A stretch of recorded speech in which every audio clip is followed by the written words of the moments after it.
What's going on, guys? This is Greg Farley from the Wiseguys, and I'm here with the deck profile for Sky Striker. Ended up winning the UDS in Kansas City. Shout out to Game Cafe. Shout out to all the friends. Shout out to all the locals. Shout out to all the people that follow my channel. Nothing major. Pretty cool lanyard pin thing combo they gave out today. There's supposed to be a ton of them to get your points up for Vegas. Hopefully I can go to Vegas if all else is clear. Can't wait to open those. Probably open them at the end of this video. But anyway, jumping into it, it's nothing extremely different except for the usual Wiseguys text that we got in there. Just really fun event. You know, I always love playing at locals. Cool stuff's going on. But without further ado, shout out to the tokens. The Pegasus token, signed token, and the Umbreon. People always ask me about the Umbreon. No, I won't trade it. 3-ray, you know, yawn, you know, Sky Striker is still Sky Striker, so, you know, can't take too much credit. The deck almost runs itself if you know a little bit of what you're doing, but I have seen a lot of bad players. 3 Ash Blossoms, cool. 2 Ghost Bell. I go back and forth every week. You know, sometimes I think Ghost Ogre is better. Sometimes I think Ghost Bell is better. It's so powerful against certain cards like the Soul Charge plays, the Thunder Dragon Fusion plays, so on and so forth. You know, got Cosmo coming back, the Call to Haunted type stuff, you know, the Called by the Grave counter. There's just so much stuff you can do with it. And I like her, and she's well worth the price that she is. Then the obvious. Eventually these will be 2 and 2. Sorry, I didn't center it, my bad. These will be 2 and 2 eventually.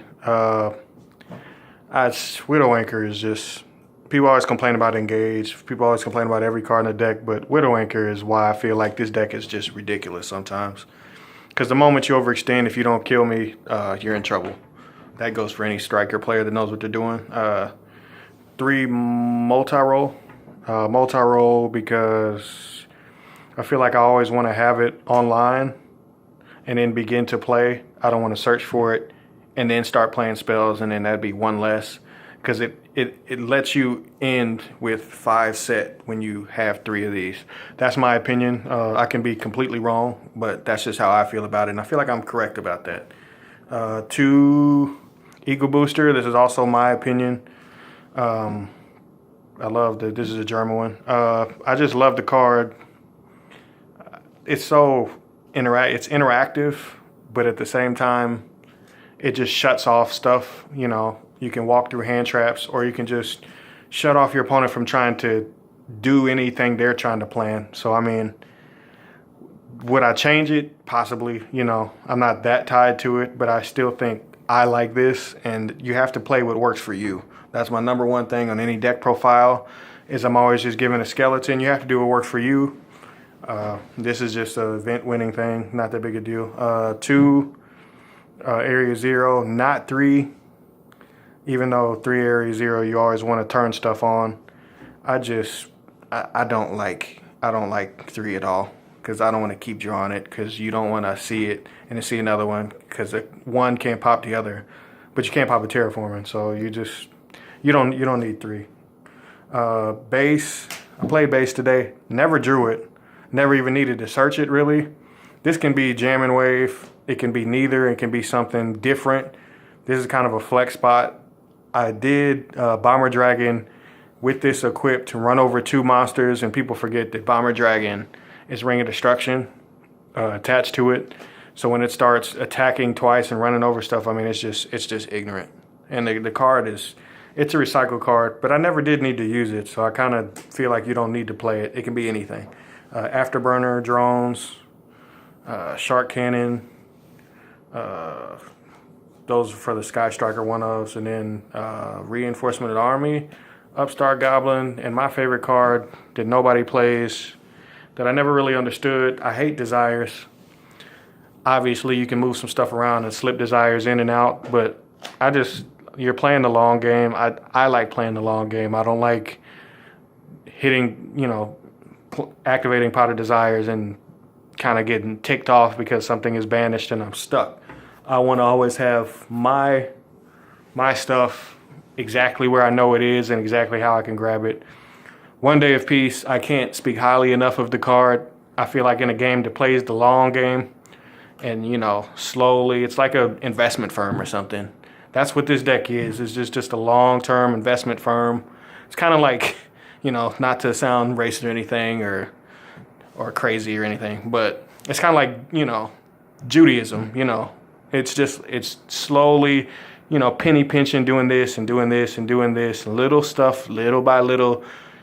And then when you have everything that you want, you just move all in. So it's kind of like a poker. It's kind of like poker. There's so many synonyms I could give for this deck, but I can't say enough about this card. I wish the card was more popular. I love the card. It works for me. I've had so many people try to attack me for game and they forget. They come after me and put everything on the board. It's happened at least 5-6 times in maybe the last 2 months that I've played it. And then I end up widow anchoring them because they overextended, put everything on the board, couldn't kill me, and then I took everything. Obviously that's a bad player usually, but sometimes people just forget.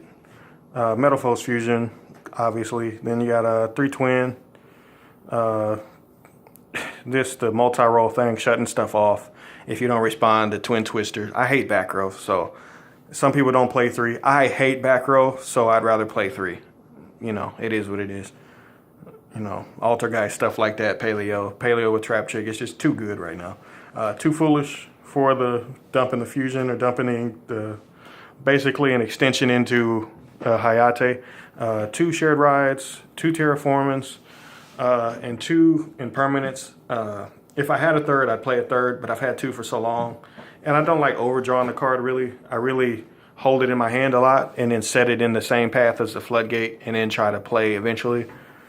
I didn't play any combo wombo decks today, so I guess I got lucky. Really this whole week, I lost 1 game this week. I think probably 16, 17 games in tournament, in locals and in UDS. But it is what it is. But obviously in a big event, I'd probably take the base out and put 3 of these in, because I feel like you get into the games.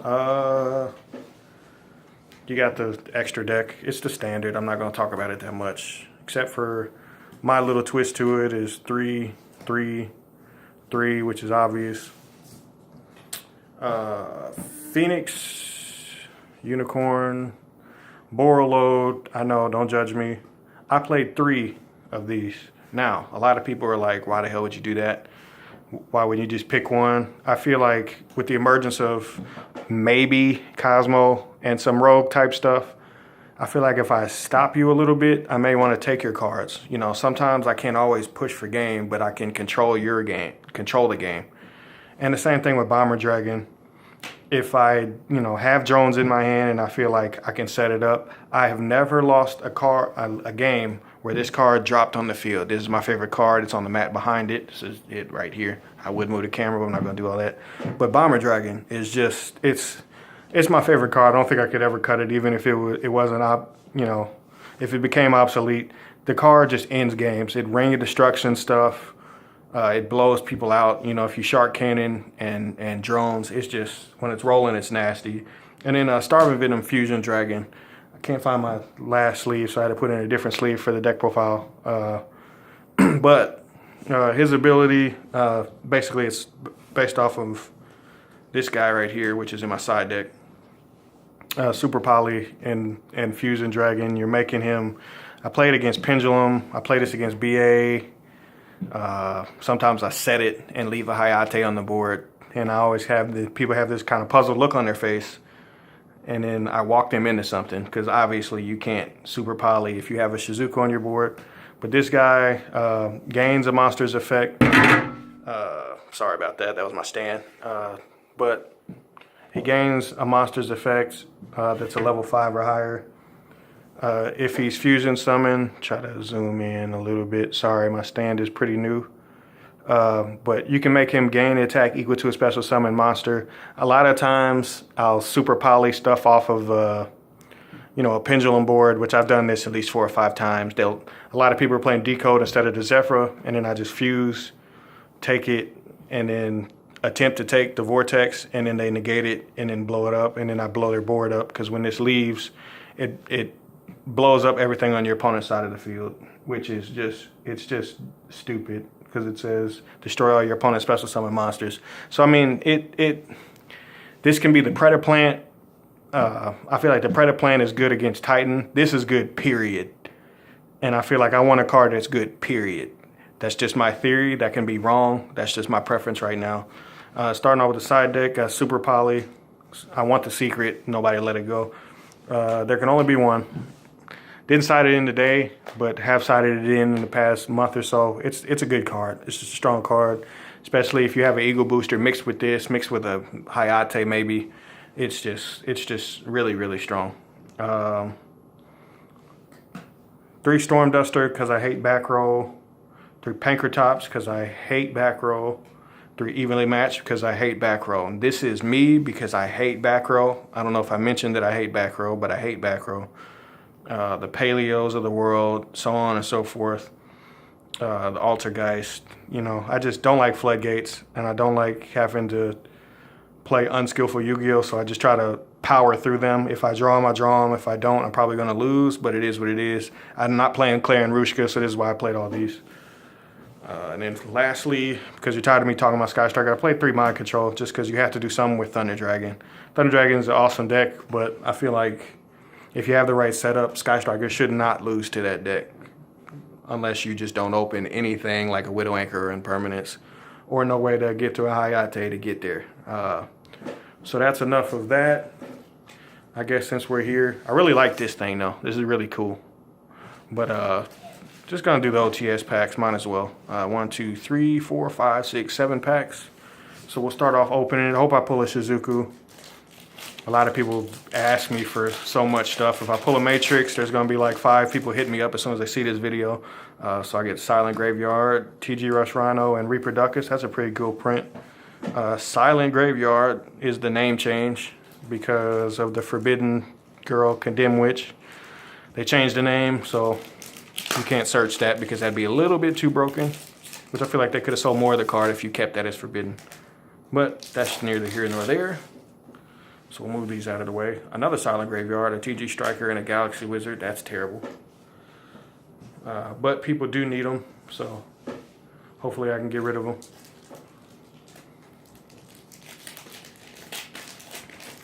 Getting into this next one, we have Instant Neo Space. We have Neos Alias and another Reproducus, so that makes 2 of him. So I'll leave those off to the side and show you at the end. The Instant Neo Space is interesting for all the Neo cards.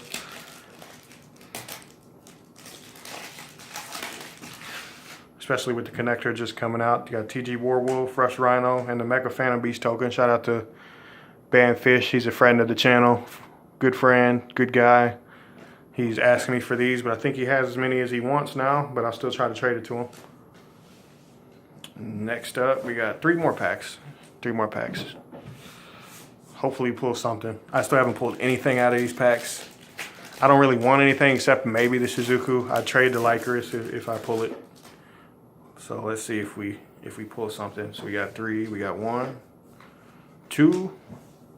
Drum roll. No, another Reproducus. 3 of them things. 3 of them things. I guess. 2 more to go.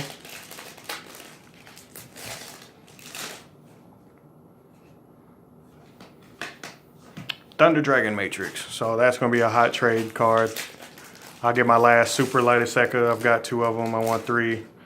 Setting up for that BA release. And boom, a Thunder Dragon Matrix. So I got 2 to trade. Whoever needs it, as soon as you see this video, hit me up on Facebook because I know you're going to need it.